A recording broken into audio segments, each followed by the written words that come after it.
Sebetulnya saya membela semua umat Islam itu ahlul jannah. Karena saya ini ibarat marketing. Kalau orang Kristen itu kan setiap orang mati sudah tenang bersama Bapak di surga. Jadi kampanye itu menarik sekali. Sementara kita sudah kiai, sudah imam masjid, sudah ulama, masih saja dikhawatirkan su'ul khotimah. Ini kalau kampanye ini tidak imbang, ini nanti saya takut kalah. Makanya saya bilang pokoknya semua orang mukmin itu ahlul jannah. Karena memang asli hadisnya seperti itu, man qala la ilaha illallah dakhalal jannah. Bahwa kemudian ada beberapa kiai yang mungkin wataknya itu pesimis, kemudian bikin sekian aturan-aturan yang sebetulnya itu cerminan dari pesimisnya. Terus akan-akan masuk surga itu susahnya bukan main. Nah itu saya tidak setuju karena tadi pasti kalah dengan kampanye sebelah yang setiap orang mati dibilang sudah tenang bersama Bapak apa? Di surga.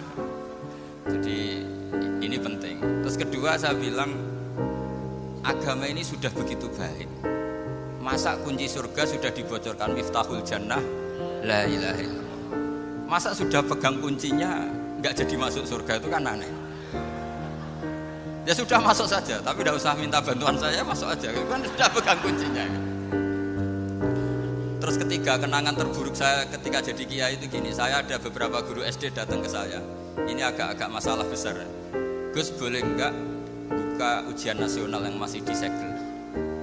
Semua guru bilang enggak boleh, itu kriminal kan. Ada satu guru yang bikin analogi agak kacau. Boleh saja. Wong ujian di kuburan saja dibocorkan para kiai enggak apa-apa. Itu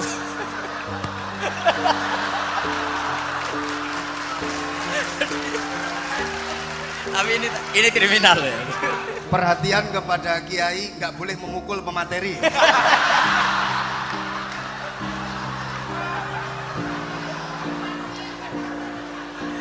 Jadi tentu itu analogi yang salah kan. Marrobuka kan, Tuhan kamu siapa, Nabi kamu. Tuhan kamu siapa, Nabi kamu siapa, imam kamu siapa. Ini kan sudah dibocorkan oleh para kiai. Artinya apa? Nak raiso jawab kebablasan gitu. Terus guru ini berpikir kalau ujian akhirat sekrusial itu saja bisa dibocorkan, kenapa ujian nasional tidak boleh? Tentu ini kias yang salah, saya tidak ngajari seperti itu.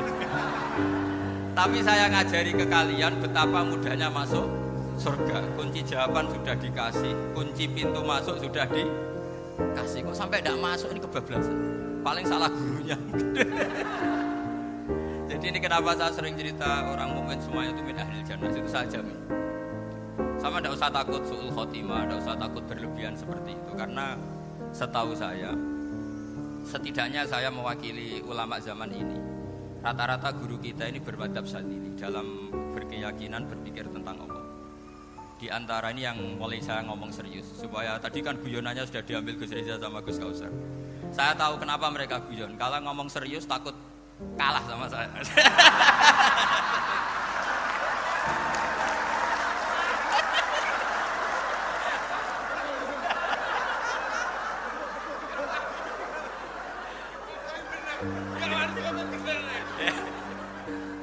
Karena saya ini sudah terkenal pemikir serius, jadi artinya itu satu kepintaran mengalihkan. Ya, oh ya, sudah itu satu kecerdasan. Tidak hanya ngalim tapi betul cerdas. Jadi itu bukti beliau ini cerdas itu. Saya berpikir begini, ini madhab syadzili, kita semua tentu syadzili karena kita semua ngaji kitab hikam. Kita tahu kitab hikam itu muridnya Abul Abbas Al-Mursi, Abul Abbas Al-Mursi muridnya Syekh Abil Hasan apa? Asy-Syadzili. Saya masih ingat betul makalah itu dan saya ulang-ulang setiap saya ngajar di sarang saya ajarkan. Kilali kata Abul Hasan Asy-Syadzili, saya pernah dapat hatif, dapat semacam ilham. Apa makna min syarril waswasil khannas? Itu kata beliau dijawab oleh hatif itu. Hatif itu enggak perlu diterjemah tadi ada karena tadi diajarin itu. Apa yang dihidupkan itu enggak perlu dijelaskan. Kata hatif tadi, waswasun yadkhulu bainaka wa baina habibika yunsika altafahu alhasanah wa yudzakiruka af'alaka asayya wa yukassiru indaka dzatas shimal wa yuqallilu indaka dzatal yamin liya'dila bika an husnidzanni billah ila su'idzanni billah Jadi yang dikatakan was-was adalah kamu digiring untuk hanya ingat sisi-sisi kamu yang negatif. Dilupakan bahwa Anda punya sisi-sisi yang positif. Misalnya seperti ini, mungkin secara fikih tadi banser-banser tegas, wah ini masalah lelaki perempuan dipisahkan gini-gini. Tapi kenapa Ghazali bilang ya sudah gini gak apa-apa. Sebetulnya ada rukhsah itu karena ini di depan umum. Yang paling pantangan Nabi itu la yakhluwanna rajulun bimra'atin. Ini ada yang menjaminnya gitu. Malah khawatir saya di sini dipisah tapi setelah berduaan nggak bisa. Jadi toleransinya karena ini di depan umum itu masih ada toleransinya. La yakhluwanna rajulun bimra'atin. Begitu juga ketika kita dosa, misalnya kita dosa. Orang Islam setiap dosa itu pasti ingat salahnya atau kemudian istighfar. Dan ketika satu kebaikan dibandingkan keburukan, itu kata semua ulama, karena sayyi'ah itu bernilai 1, kebaikan bernilai apa? 10. Itu masih surplus berapa? 9. Jadi itu cara berpikir Abu Hasan Asy'adzili. Kenapa kamu harus berpikir positif tentang Tuhan? Sekali berpikir tentang negatif itu bahaya betul. Misalnya begini, kamu berpikir tak rewangi jadi kiai, sujud, rukuk, ternyata aku tetap mlebu neraka. Gunane apa? Itu menurut saya kan gak punya akal. Sujud itu satu kelaziman menghamba kepada Allah. Normalnya seorang hamba itu ya sujud. Kemudian gara-gara kamu ingin masuk surga, terus logika kamu dibalik, gunanya apa saya sujud? Ternyata saya masuk neraka. Itu pertanyaan yang benar-benar bodoh dan itu menjadikan Allah benci. Logikanya dibalik begini. Ini saya ngomong serius karena ini bentuk kemenangan saya ini bentuk kemenangan saya. Saya berkali-kali ngomong di kota pelajar di Jogja karena banyak pengujinya juga. Bukan sekedar pendamping tapi penguji.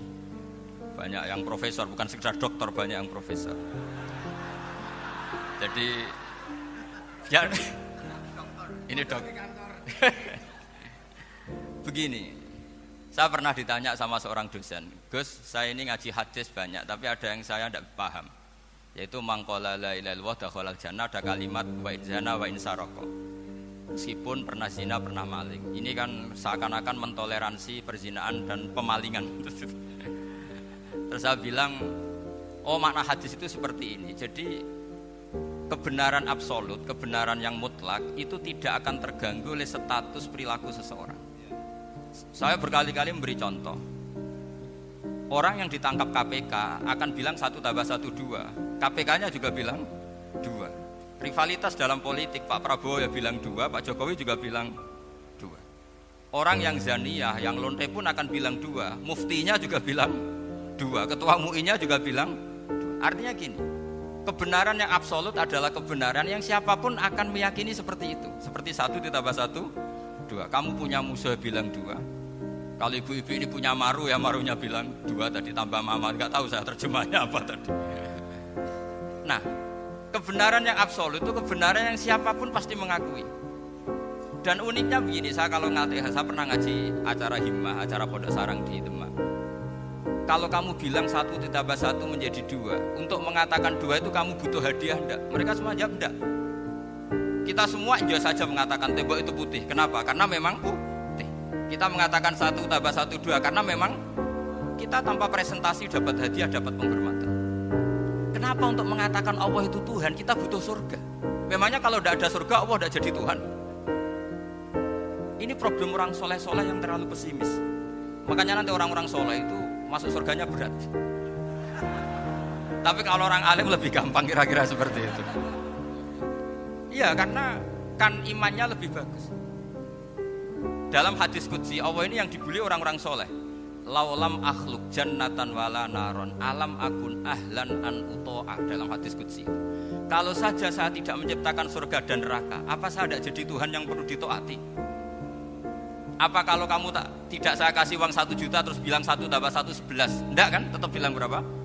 2. Kalau kebenaran absolut yang 1 tambah 1 kamu bilang 2 meskipun tanpa mendapat hadiah. Kenapa untuk bilang Allah Tuhan kamu butuh hadiah surga? Itu kan surah ikhlas belas. Makanya saya terus mengajarkan ikhlas. Ikhlas itu bisa dilatih dengan akal, dengan pikiran, bil ilmi lah. Harus dilatih.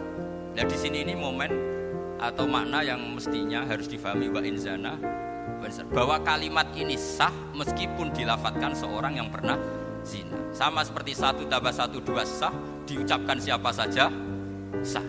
Dan siapapun akan mengucapkan itu secara